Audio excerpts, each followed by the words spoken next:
arc length and area bisected. Now that we're here, we can really talk about what a radian is, the whole purpose of learning radians. Radian basically is derived from a unit circle, and the textbook definition of radian is a unit of angle, so an angle measurement, type of measurement for an angle, such that the arc length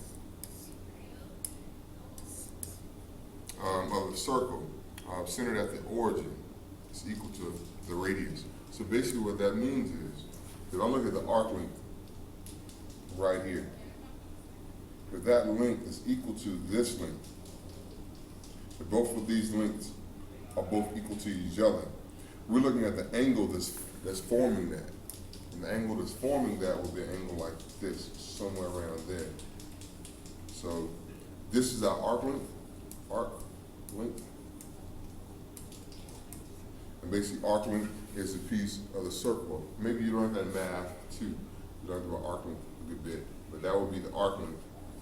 Of course, that would be the radius. So if that arc length and that radius are equal to each other, that will be 1 radian.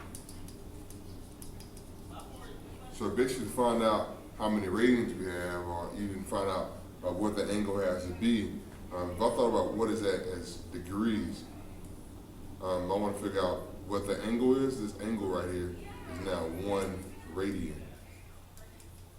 All right, that's what the angle is, 1 radian. If I want to find that in degrees, I multiply that by 180 over pi, which is basically 180 over pi.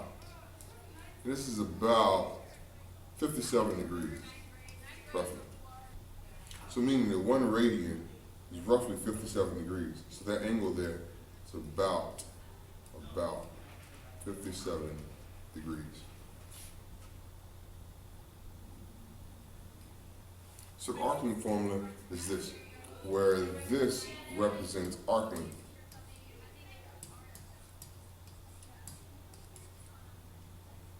So that's an S.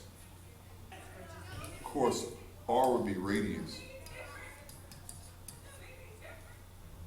And theta will represent the angle in radians.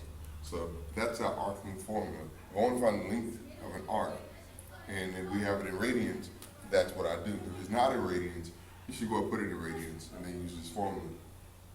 So an example of problem you may see is find the length of arc AB. So that little curve there means arc AB. So here's point A, here's point B. Arc AB is a minor arc, so we just connect those two. Because you could have went this way, but being more than 180 degrees, we call that major arc. And we'll typically need 3 letters. I'll need another point here. I may call that point C, and name that arc would be arc A, C, B. So again, if you're looking at this direction, that will be entirely too big to have 2 letters. You need 3 letters because it's a major arc. But anyway, this problem says find the length of arc AB, which is definitely this arc. Our formula says it's going to be, arc length is going to be our radius times theta. So in this problem, this radius, it would be 4. That would be our length there. Theta would be the angle, and theta is definitely this angle right here, which is 3 pi over 4. So we want to find the arc length there. It's going to be, arc length is going to equal to 4 times the angle, 3 pi over 4. And when you multiply that, it's basically going to wind up being 12 pi over 4, or just 3 pi. If you recognize that these 4s would have canceled out, would have saved the step, it's called it 3 pi. But I know that this arc length has to be 3 pi. So another problem with arc length, and in this one it's find the length of arc BCD. So here's B, has to go through C, end at D. So this arc over here. All right, so that arc, it looks like it's probably gonna be a little bit bigger than 180. But to find out what this angle is, they told me indirectly what the angle was. They said this is 100. Well, all the way around the circle is 360. Well, I know this arc back here would have to be 360, subtract 100, 260. So this arc is 260 degrees. So if that's the case, since our formula actually put everything in radians, S equals to radius times theta, but theta has been radians, that 260 needs to be changed. So I'm going to take 260 degrees, and I'm going to change it to radians by multiplying it by pi over 180. And that's going to be 260 pi over 180, which reduces to be 13 pi over 9. So since this is 260, or even better, 13 pi over 9, that represents this arc. Ultimately, I want to find, this represents this angle. Ultimately, I want to find this arc. So I'll plug it onto the formula. I'll need a radius. So in this problem, let's say our radius was 1. All right, so if that's the case, it will wind up being S is equal to 1 times 13 pi over 9. It's 13 pi over 9. So this, in this problem, my radius is 1. It's going to be the same thing as arc length because it's 1 times it. So the arc length is of this one is going to be 13 pi over 9. So next piece is area of a sector. And area of a sector has two formulas.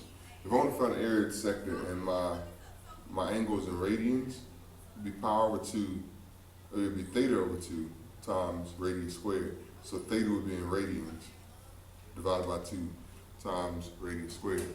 If I want to find the area of the sector and my angle is in degrees, for example 75 degrees, it would be that angle in degrees divided by 360 times the area, pi radius squared. So it's basically the part, so angle that's a part of the circle times the area.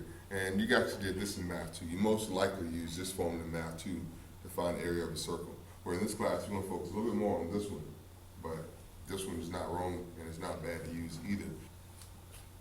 But this one's a fine option as well. So in this problem, we're going to find the area of the highlighted sector, the circle P. I made a point to make sure it says circle P, meaning my center is at point P. So I don't tell you what the center is, you really can't assume what it is. It's just a really geometry rule. So it says circle P, means my center there is at P. So if I want to find an area that's sector, I need a couple of things. I need to know the radius, and also I need to know this angle. So in this one, I'm going to give the radius to be 12, give this angle to be 3 pi over 6. So if I want to find the area of it, since that's in radians, I'll be using the formula that says theta divided by 2 times the radius squared. So it's going to be 3 pi over 6 divided by 2 times the radius squared.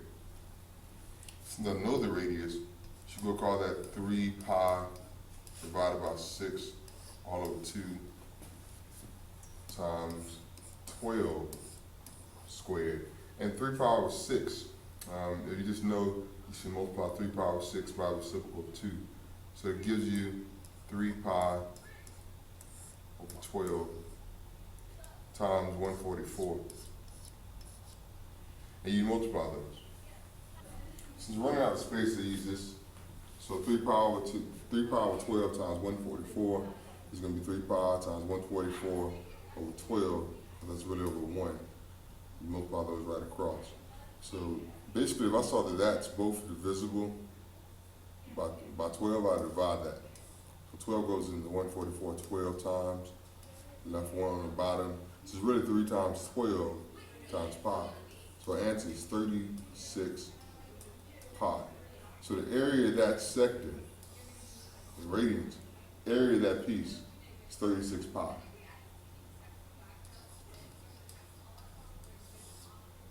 And since area is always in square units, you might put square units. To represent, you don't know the units. You don't know that's 12 inches, 12 feet, 12 miles. So just square units. So square miles, whatever. In this last example, I want to find an area of the highlighted sector in circle C. So now I have a new circle. the center here at C. And if you look at this, the angle there, I'm looking at is in degrees, so it's 160 degrees. And my radius is 10 feet long.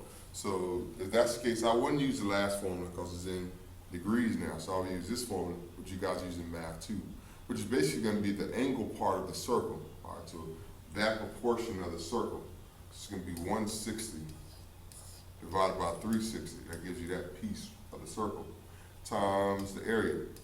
Pi times the radius is 10 squared. All right, so since that radius in feet, since it's radius in feet, I'm going to make that 10 feet squared. So you see why it says square units at the very end. But 160 divided by 360 reduces, and you're going to multiply that by pi times 100. It reduces to 4/9. That's times pi. 10 feet squared is 10 feet times 10 feet, which as we know is 100 feet. So what we have is 4/9 times pi times 100.